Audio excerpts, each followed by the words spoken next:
This experience happened when I was 12 years old, and although it's been 41 years, it feels like it happened yesterday.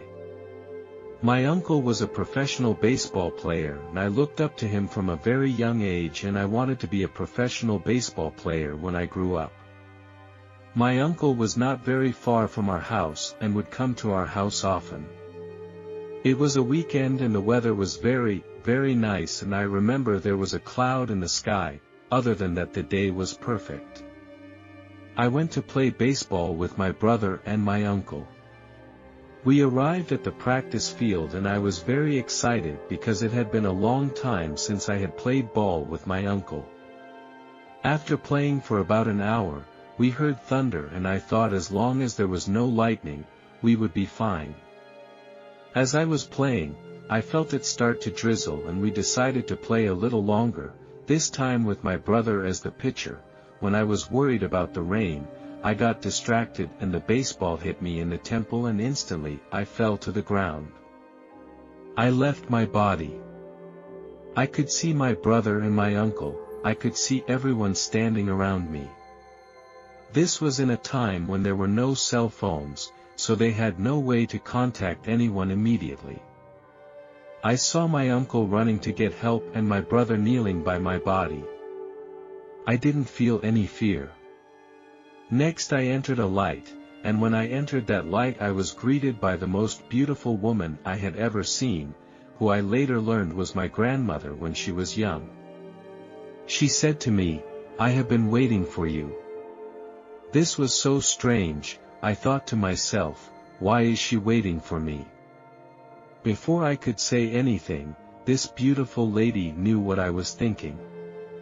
"We were waiting for you because you were lost, and I came to help you find your way again." I was surprised. "How did you know what I was thinking?" I asked. She replied, "Because in heaven, there are no secrets. We know exactly what each other is thinking." "Okay, so how do you plan to get me back on the right path?" "When you were created, you knew what kind of person you were going to be. Unfortunately, you have lost your way." At that time I did not know that she was my grandmother, whom I called my guide, and she revealed that if souls are lost, they will not find their way home, and that near-death experiences are God's way of helping them. Some souls do choose to stay in heaven and give up their life on earth for a while.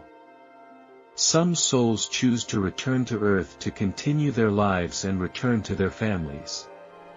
She says, "The Father loves all His children and wants them all to accomplish what they promised. He does not criticize them or feel angry if they do not succeed the first time." You say I've lost my way. Then what do I need to do next? In order for you to find your way, you have to talk to the Father. You mean I have to talk to God? Shouldn't He be busy?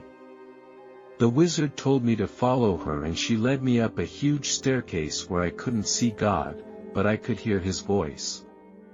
He called out my name and then welcomed me by name. I was still amazed that God knew my name. I was told that I needed to see you so I could get back on the right path, and God asked me, "Do you remember what you approached me about earlier?" "Father, I forgot, I don't remember ever talking to you." God put His finger on my forehead. I recalled what had happened before. I once wanted to be a professional baseball player and failed in the end. Then I discussed with God that I wanted to become a priest. For a non-believer, that was a little crazy. I gasped and said, "I know what I should do now. I'm ready to go back." God said, "I will give you a chance too. If you feel that this life is a failure now, you can also stay, and you can try again later to return to live on earth. If I stay, what will happen to my family? Your family will be here to reunite with you, but not until after they finish their mission. I like the feeling of being here. Love is everywhere. I can't see it, but I can feel it. I'm sorry, Father, I can't leave my family on earth. So be it. When you finish your mission there will be a place for you in heaven. God says. Are you ready to go? Wizard asked. Yes, ma'am. I am ready to go. One more thing before you go, will you say hello to your mom for me and tell her I love her? How do you know my mom? I asked.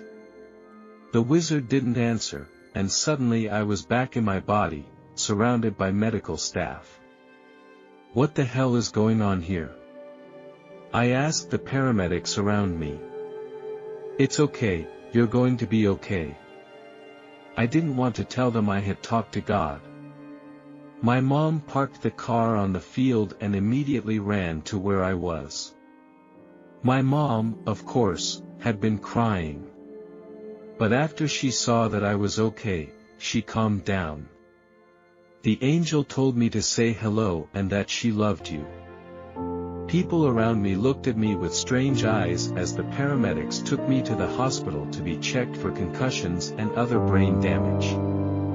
The tests all came back normal. When we got home, my mom asked me about the angel. She asked me to describe her, and when I did, she was very surprised. My mom got up, went into the storage room, and half an hour later, she pulled out a picture. Is this her? My mom asked me. Yes, it was her, right down to the exact same smile. Who is she? I asked. She's your grandmother, my mother said with a sob. Then I found out that my grandmother had died 20 years before I was born. I didn't become an athlete. Later, I became a part-time chaplain. My work was completely pro bono and I would go to the hospital often and open up to some of the patients and tell them about my own experiences and get them to face illness and death in a positive way, and we were all there to do our job, and I believe near-death experiences are a way to communicate with God and get us back on the right track. God bless you.